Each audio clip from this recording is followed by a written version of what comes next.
In this video, we look at the various elements to consider when conducting a site survey for your roller barrier requirements.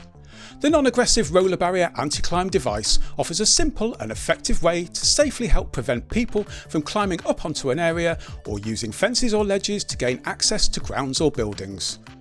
Roller barrier consists of independently rotating roller cups threaded onto a central shaft, which itself is supported at intervals by mounting brackets.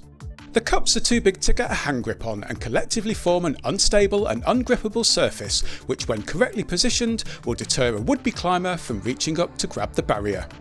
Single and double row roller barrier installations are popular choices, while the triple row tri-guard barrier is great for use at lower levels.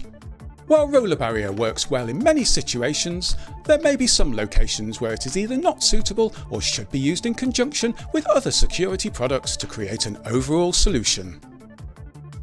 Conducting your site survey will generally be easier if you start with a site plan that you can make notes or comments on, although for very simple installations that may not be needed. Experience has shown us that it's also a great idea to take video of the site if permissible, as it will help jog your memory later when you get back to your office to draw up a list of components needed for your installation. The first step is to identify the main access points. At each point, look around to identify any footholds, handholds or other items that could be used to gain access.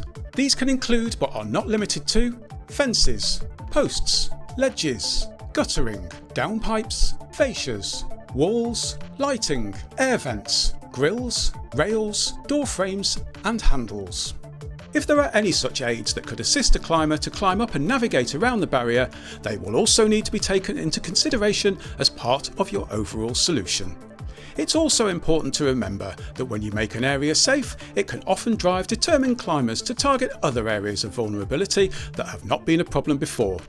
It's important to identify all of these potential areas to make sure you have a complete solution from the beginning and do not have to incur further improvement costs later.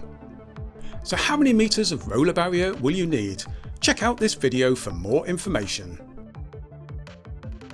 Each area that requires a straight length of roller barrier is called a run, so you'll first need to work out how many runs of barrier you require and what level of barrier requirement you need.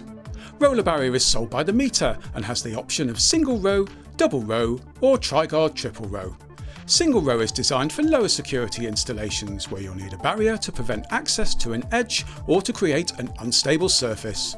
Double row is required for higher security installations or where access to an edge or ledge could lead to danger or is easier to reach from ground level.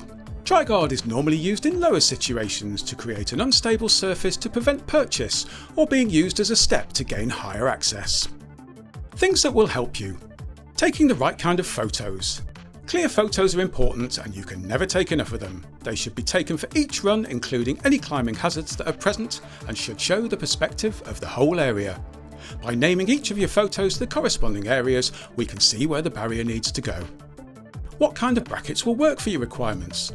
We have several different stock brackets that are available off the shelf and which are designed for typical common uses such as fence tops, fascias and roof lines.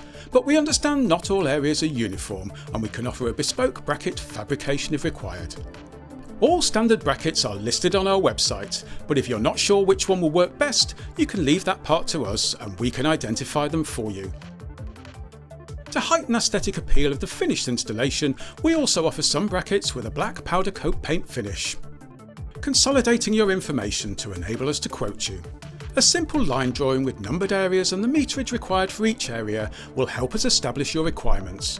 Remember that additional meterage of cups and shafts will be needed for sections of double or triple row roller barrier installation. And finally, adding any further information you think relevant will enable us to be as accurate as we can. Once complete, send it to our email address and we'll do the rest. For more information, check out our website or call our friendly team.